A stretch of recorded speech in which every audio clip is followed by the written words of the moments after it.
राधे राधे। तो चलिएगा राधे राधे नाम के साथ आज के अपने इस ब्लॉग की शुरुआत करते हैं।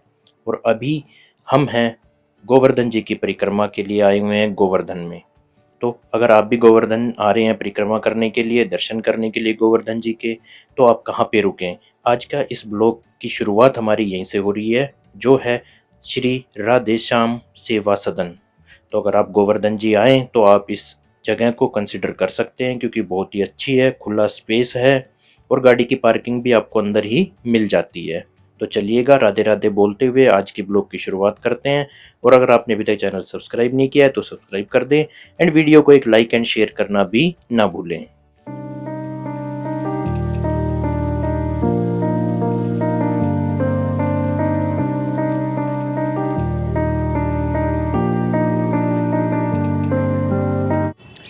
टाइम हुआ है अभी 2:30 का और राधे श्याम सेवा सदन के अंदर हम पहुंच चुके हैं।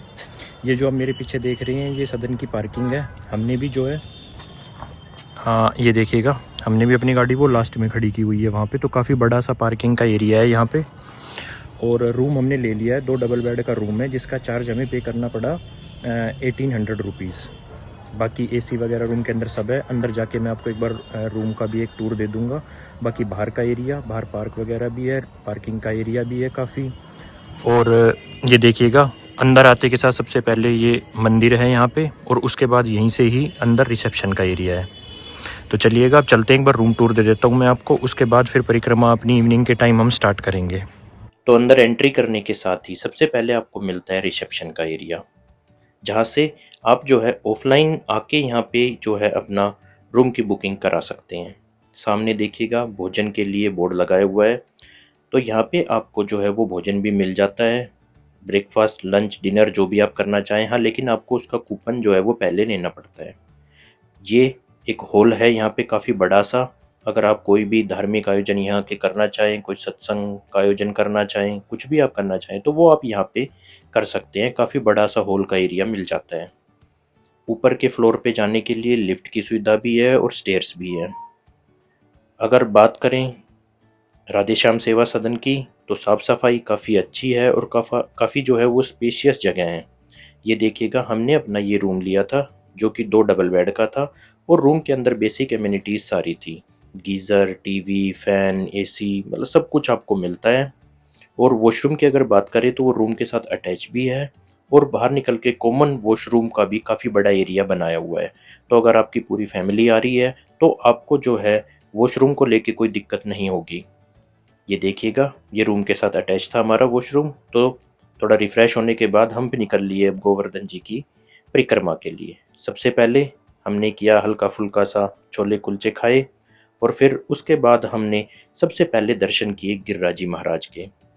आप भी जब अपनी गोवर्धन जी की परिक्रमा की शुरुआत करते हैं तो शुरुआत में सबसे पहले आपका दर्शन करें गिरिराज महाराज के।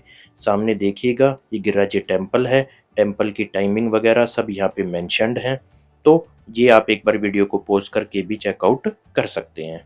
तो राधे राधे राधे कृष्ण बोलते हुए चलिएगा गोवर्धन जी की अपनी इस परिक्रमा की शुरुआत करते हैं। सबसे पहले गोवर्धन जी टेम्पल दर्शन के साथ।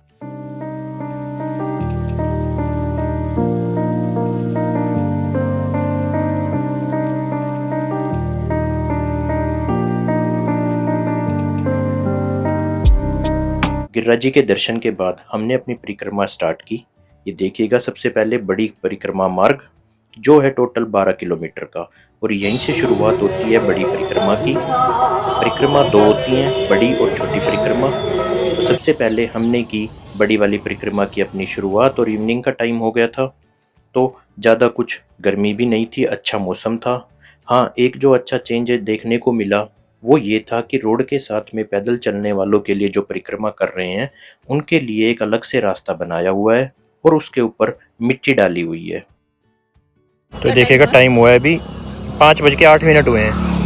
हाँ यानी लगभग हम कह सकते हैं 5 बजे हमने यात्रा जो वो सॉरी यात्रा नहीं, हमने अपनी परिक्रमा जो है वो स्टार्ट की है। और ये है सामने परिक्रमा मार्ग।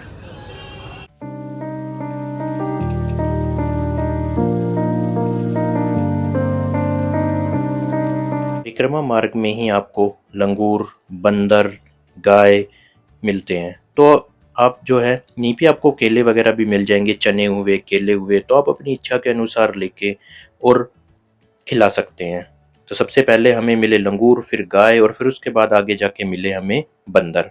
तो इन सबको केले खिलाते हुए, राधे राधे बोलते हुए जो है हम अपनी परिक्रमा पे आगे बढ़ लिए।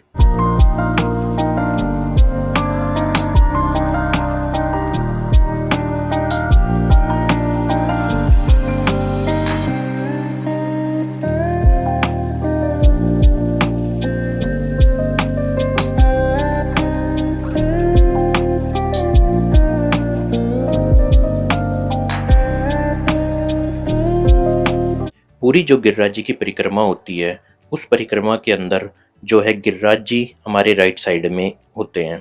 ये देखिएगा बांसुरी कितनी सुंदर बनाई हुई है कृष्ण जी। तो इस तरह से खूबसूरत नज़ारों का मजा लेते हुए हम आगे बढ़ लिए अपनी परिक्रमा के मार्ग के ऊपर। और इस तरह से आपको बीच के अंदर कुछ बहुत ही खूबसूरत नज़ारे भी देखने को मिलते हैं। हाँ, अगर आप कुछ भी खाने की या पीने की कोई भी चीज़ ले रहे हैं तो उसको आप रास्ते के अंदर बिल्कुल भी न डालें, और स्पेशली राइट साइड में ना डालें, क्योंकि राइट साइड के अंदर सीधे हाथ की तरफ ही आपके गिरिराज जी पर्वत हैं जिनको भगवान श्री कृष्ण ने उठाया था। तो गंदगी बिल्कुल भी न फैलाएं और आगे राधे राधे बोलते हुए बढ़ते रहें। परिक्रमा के अंदर सबसे पहला जो पॉइंट आता है वो आता है पूछरी का लोटा। तो ये देखिएगा अभी सिर्फ यहाँ से 1 किलोमीटर बचा हुआ है। पूछरी का लोटा के बाद जो जगह आएगी वो आएगी जतीपुरा। तो अभी हम पूछरी का लोटा पहुंचने वाले हैं, जो कि 1 किलोमीटर बचा हुआ है। कैसा क्या रहा अभी तक का? बहुत बढ़िया रहा, बहुत बढ़िया रहा। हाँ, कुछ भी नहीं रही। कोई दिक्कत नहीं हुई है। अभी 5 किलोमीटर है ना, 5 किलोमीटर के आसपास हम अभी आ चुके हैं। 1 किलोमीटर पूछरी का लोटा है और जतीपुरा है यहाँ से 4 किलोमीटर। तो चलते हैं। अभी तो मौसम अच्छा है, गर्मी इतनी ज़्यादा कुछ नहीं है, हल्की फुल्की सी गर्मी है। लगभग 1 घंटे में हमने 5 किलोमीटर तय कर लिया है। हाँ, और ये देखिएगा इस तरह से ये चलने के लिए कच्चा रास्ता बनाए हुए मेन रोड से हटके, तो इसके ऊपर आप जो है पैदल आराम से चल सकते हैं। सामने जो आप ये टेम्पल देख रहे हैं ये है पूछरी का लोटा टेम्पल। तो सबसे पहले यात्रा मार्ग के अंदर यही पॉइंट पड़ता है। तो पूछरी का लोटा के अंदर यहाँ पे भगवान के आप दर्शन करें, और दर्शन करने के बाद अगर आप कुछ रेस्ट करना चाहें तो यहाँ पे आपको जो है जूस की, खाने पीने की भी जो है वो दुकानें मिल जाएंगी। तो थोड़ा आप रेस्ट कर सकते हैं और उसके बाद फिर आगे बढ़ लें अपनी यात्रा पे।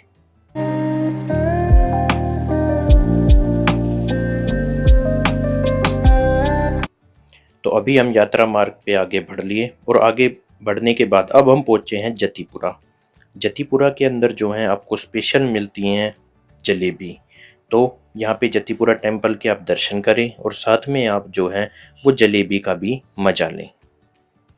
रास्ता अगर बात करें टेम्पल जाने का तो काफ़ी छोटा रास्ता है, और आगे जो है वो भीड़ भी बहुत ज़्यादा थी। तो हमने भी मंदिर के सामने से ही दर्शन किया, अंदर हम नहीं जा पाए क्योंकि बहुत ही ज़्यादा भीड़ थी। और रास्ता जो था वो बिल्कुल देख रहे हैं जो आप सामने, ये बिल्कुल पतला सा रास्ता है। इस पतले रास्ते के ऊपर ही आप दर्शन करने के लिए जाते हैं और यहीं से ही आप वापस निकल के आते हैं। तो वो थोड़ी सी आपको परेशानियां जरूर हो सकती है।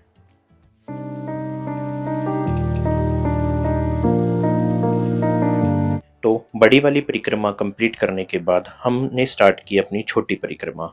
जो छोटी परिक्रमा होती है वो होती है 9 किलोमीटर की। छोटी परिक्रमा के अंदर जो आपको पॉइंट्स पड़ते हैं वो सबसे पहले पड़ता है आपको राधा कुंड।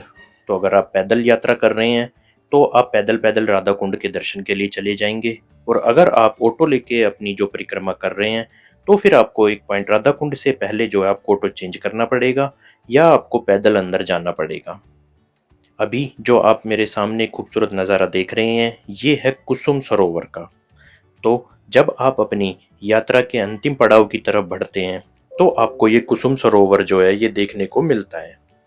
नज़ारे आप देखिएगा कितने ही सुंदर हैं, और लाइट के अंदर जो है कुसुम सरोवर का एक अलग ही नज़ारा देखने को मिलता है।